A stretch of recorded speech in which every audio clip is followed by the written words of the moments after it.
We all know when we're being watched. It's a weird feeling. You can sense that you have eyes glaring at you, but just don't know from where, and perhaps more importantly, from who. Occasionally, whenever I'd queue for a battleground, I'd notice someone run up to me, seemingly inspect me, and then run away quickly as if they were trying to hide it. At first I thought perhaps I'm just being paranoid, maybe a little self-centered, wouldn't exactly be out of character after all. But it just kept happening, over and over and over again. I was certain that I was being monitored. And sure enough, I was right. Out of nowhere, I got a whisper from a guy called ILY, who at the time was the top standing player on the entire server, a rank 12 Marshal. He politely introduced himself and told me something that I wasn't expecting. He informed me that there was actually a small hidden group of players who coordinate with each other each week to fix the standings in place, essentially cheating the entire system by working together as opposed to competing against each other. This is what is known as an Honor Mafia. So, I heard you want to get to rank 14 on my realm, huh? Well, buddy, I'll have you know that Hydraxian Waterlords EU is one of the most competitive realms ever. At peak time, we have a whopping 5 people online. Yeah, that's right, hardcore. If you want to rank on this realm, you gotta know your place and stay in line. Or... well, there's not much we can do about it actually, but... This is how Honor Mafias work. It is predetermined at the start of every week that the higher ranked players will always be given the top standings, thus each week ensuring that they will rank up as fast as possible. On the other hand, the lower ranked players will receive an artificial cap from the higher ranked players, ensuring that they won't get in their way. The existence of this secretive group explains a lot of things. I kept getting standing number 9 every week because, assuming I got the same amount of honour each week, it was set in stone that I would. The one week where I dropped all the way to standing 22 was caused by everyone else getting more honour than usual as a direct response to my unintended intervention. However, now, with me getting standing number 4, I wasn't just getting in their way, but really messing it up. As a result, I was politely invited to join this Honor Mafia, or as they call themselves, the Pumperlords, so that I could communicate with them rather than be a threat. I was instructed to cap my honour at a very low number, around just 350,000, which is far lower than I was aiming for. Now, at this point some of you may be thinking, who the hell would agree to that? And though on the surface it may seem like a bunch of elitists dictating to other players how much they can play just to benefit them, it's actually much more complicated than that. You see, Honor Mafias actually make complete sense.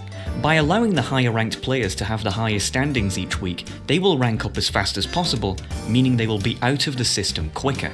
As a result, the lower ranked players will then be able to take their spot, and also get to whatever rank they want quicker. With no competition, everyone can ultimately play less for the exact same reward. But it really is just a brotherhood of trust, nothing more and nothing less. It's kind of like having an angel and a devil on your shoulder each week. I mean, sure, you could abide by the cap given to you and rank slower in the short term, or you could just give everyone the middle finger and do whatever the hell you want. No one can stop you. But in my opinion at least, it makes absolutely no sense to not cooperate. Let me tell you the story of a guy called Vitalius. Vitalius was a mage on our server who was, just like myself, going for rank 14. Though he cooperated with everyone at the start, he soon got greedy and broke the caps. This led to everyone else teaming up and playing more just to outdo him. In the end, he could never overtake everyone else, and as a result was forced to give up and quit at rank 13. Had he cooperated, he would have been the first mage on the realm to become a Grand Marshal. Moral of the story? Don't be a Vitalius. Thus, I decided to accept the invitation and become a member of the Pumperlords. The only downside is that in doing so, it was expected of me to join the Discord server, and considering my name on Discord is quite literally something along the lines of, I hate using this, I wasn't exactly pleased about it. A lot of people ask me why I don't like to use Discord, and I think it's best described by this Japanese quote. Every man has three faces. The first, the one he shows to the world. The second, the one he only shows to his friends and family. And the third, the one he only shows to himself. I feel like on Discord, and other applications whereby there are large servers involved, people never truly tend to be themselves. Anyone remember Skype? Apart from the fact you could get DDoSed every time you used it, I liked it, because it was only really used to talk to people directly, or at most, in small groups. You can really get to know someone if you talk to them on their own, but in a group of 5, 10, or even more people, good luck. Call me absurd, and maybe I am, considering I'm the only one in gaming these days who refuses to use Discord unless absolutely necessary. But I feel as though my time is too precious to waste with the drama, fake people, and other nonsense that Discord now has a reputation for. I mean, to give you an idea of how much I despise Discord, it took ILY multiple days selling it to me. And frankly, I'm glad they did. As though Discord is, in general, a cesspit of the worst that humanity has to offer, everyone in the Pumperlords has been nothing but friendly and polite. And it was worth doing, as by joining, I was now able to also join the scheduled daily Premades. Allow me to introduce the team. First, we have Rampant. This is a warrior you don't want to meet on the battlefield, at least if you're a horde, as you'll be deleted so fast your nickname will be the recycle bin. Petrie, our flag carrier-in-chief. Never have I seen a druid cap flags quicker. Now you see him, now he's capped. Job done. Davosina, the human shield incarnate, with the unique ability to take unlimited amounts of damage without dying. ILY, aka the Janitor, a nickname given to him not only because he distributes the honor caps, but because he's known for taking out the trash. Lorma is in stealth, you can't see him, for he is the greatest defender known to man, with a 99.99% flag return ratio. Salt, the prime pumper, the creator of the Pumperlords as well as being the founder and CEO of Horde Salt Mining Incorporated. Joe Starsan, so confident in his abilities to harvest Horde tiers that he even dresses like a farmer. And finally, the Hunter Squad, Fletching, Ritherin and Nimples. There are so many more people to list, but I'd be here all day. Let me tell you, after over a month of solo playing with angry neckbeards and just generally unskilled players, being in a well-established and highly skilled pre-made team felt like bliss. No rage in the chat, a 90% win rate, friendly and talented players, what more could I ask for? The irony is not lost on me that I have literally come full circle. Earlier on I was bitching about pre-mades and now I am the pre-made. But you know, times change and all that. Premades don't feel so bad when you're not on the receiving end of them. Being real here, I still don't like how premades are allowed against non-premades, but considering that's the state of the game, it's better to adapt and win than just cry and lose. As they say, hate the game, not the player.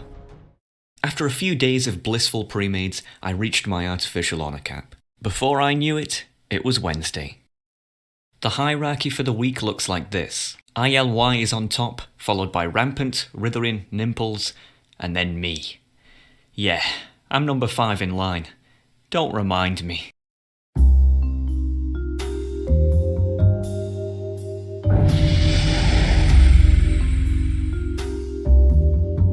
Rank 10. Not only does Lieutenant Commander sound totally badass, but we can now complete the blue set. Finally, I don't look like a clown anymore. Well, compared to these guys I do, but you know. I have to be honest with you, however. This really is no time for celebration, as this is where, to put it bluntly, shit gets real. We have crossed to the point of no return. This is where it gets serious. I mean, it was serious earlier, but now it's even more serious. From this point on, we can be demoted an entire rank a week if we don't get a high enough standing. In addition, it's pretty much impossible from here on out to be promoted an entire rank per week anymore. This is the drop-off point for so many rankers. It gets demotivating, slow, and it's absolutely brutal. Anyone who had an ounce of sanity would stop right here. And folks, that's exactly what I'm going to do. Sorry if it's a disappointment, but this is just getting too much for me. Thanks for watching.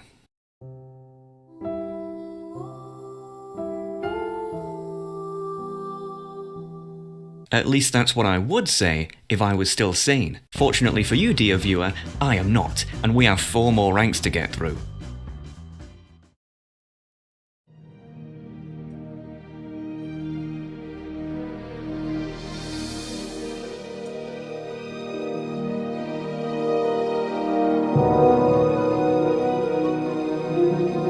You're probably wondering why I'm in the middle of buttfuck nowhere, Ashenvale.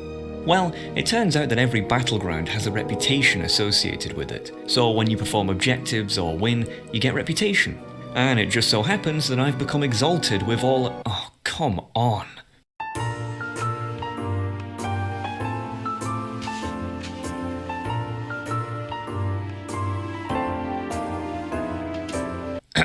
It just so happens that I've become exalted with all of the reputations, so I'm off in the world to see what rewards I can get.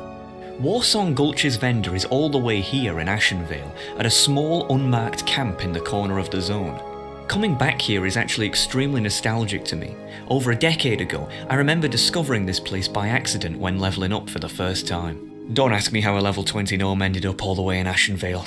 Let's just say, I was quite the explorer back then.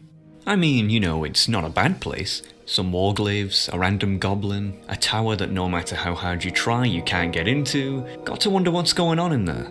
But I think the most impressive part about this place is that this vendor can hold 2 two-handed swords at the same time. Not even Rampant can do that. Most of the rewards are just tat, however there are 2 pretty good ones. A tabard which looks awful on me, right now anyway, and a piece of gear, some braces. Not exactly the most exciting of a reward, but at this point I'll take what I can get.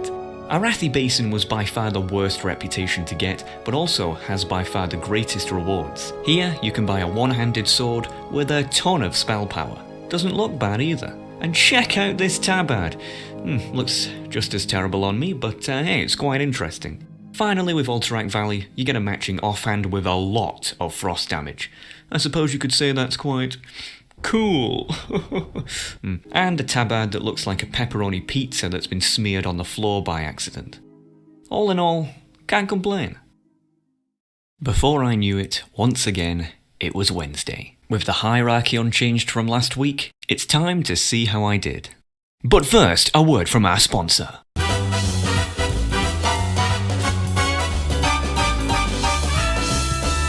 Party like a night elf with the new award-winning fragrance, Tree Fart by Giorgio Armani. I am Giorgio Armani. Women love it. Alune be praised. Disclaimer, products not actually associated with Giorgio Armani, nor actually existent at all. In fact, all of this is just one really bad joke. To be honest with you, I don't know anyone who actually buys aftershave. I mean, it's just a man's perfume, and why do we need that? Then again, I'm talking from a WoW player's perspective, and we aren't known for our good smells. You know what? Maybe I should actually buy some after all.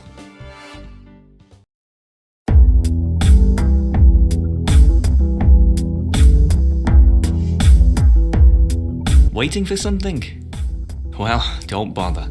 Don't be too surprised about it. I did tell you there wouldn't be a promotion this week. The days of us getting a rank a week are long behind us.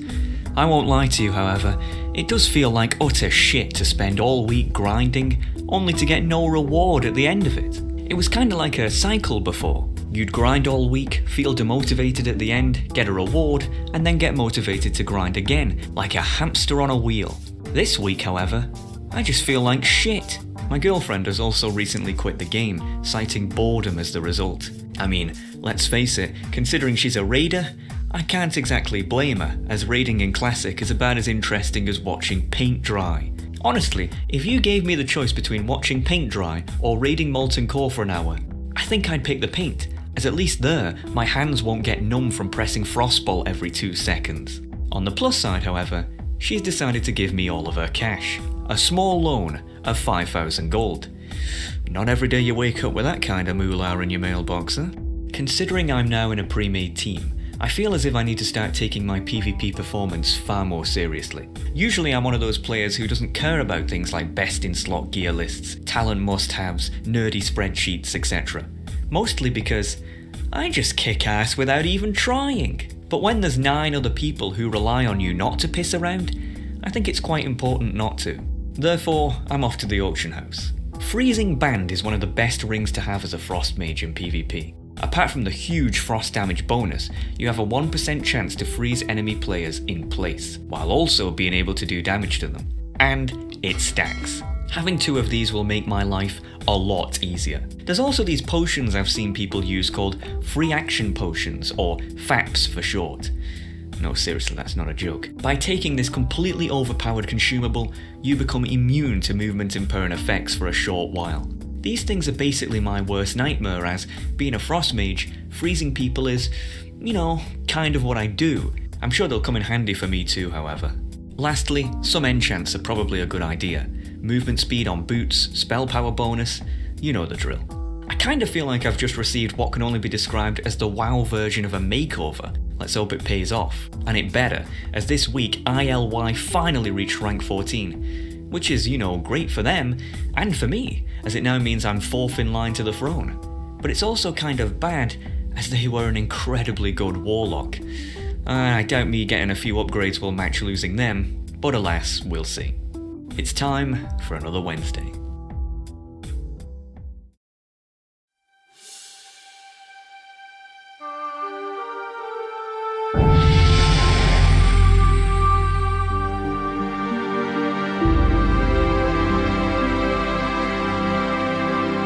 Rank 11. This is where the rewards start to get really good. You know that loser mount you've been riding around on forever? Well, when you become a commander, you get a cool black war mount. Well, I say it's cool, but it's really just a reskin of the normal mount. I mean, not much difference really, to be honest. You know what I want? A Mcmana strider that doesn't make me want to rip my ears off. Ah, one can dream. Just as I was about to celebrate, however, I was informed by the team that shit had hit the fan. 2 of our hunters, Ritherin and Fletching, were both suspended for a week, supposedly for AFKing, part of a huge ban wave. Now look, I despise AFKers, and I've met many of them on the field. For example, take a look at this guy. So here I am just in a normal Warsong Gulch, and you'll notice everyone's moving around, except this guy. Anti-Bloom. He's been stood still pretty much all game. Surely he's not AFK. Of course he is. Checked back on him a few minutes later, and now he's hiding in a bush. Jesus Christ. But if you thought that was bad, this guy has taken it to the next level. Field Marshal, hairy ass. Can't make this up. A rank 13, totally butt naked, right in the middle of a battleground. I mean, what is this guy doing? Wonder what happens if we threaten to report him. Predictable. Now look, I hate AFKers as much as the next guy, but in my experience, they tend to ban innocent people for no reason, and leave the actual offenders, like these clowns, unpunished. Whatever the case, this whole situation is making me paranoid as fuck. I mean, it was just last week that I got 5,000 gold in the mail. I mean, come on! How many people get sent 5,000 gold innocently in the mail? I mean, I know she gave it to me, but for all Blizzard know, it could have been some guy in China. A week suspension might not sound like a lot, until you realise that you would go down an entire rank from being so. On the plus side, for this week at least, I get standing number 3. On the contrary, I'm paranoid as shit. This Wednesday couldn't have come quicker.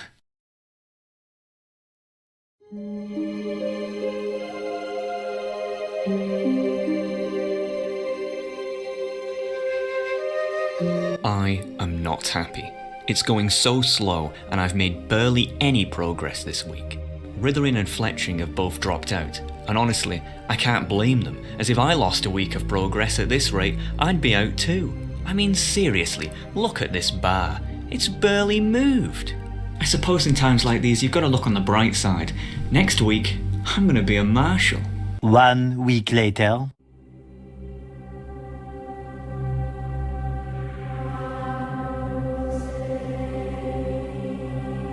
What the fuck? Are you fucking joking me? Next time. Oh, look, honestly, I can't do this anymore. It's got to the point where I'm starting to have nightmares about Warsong Gulch. Now look, I'm not exactly Einstein myself, but fucking hell. Oh, it really is just my luck.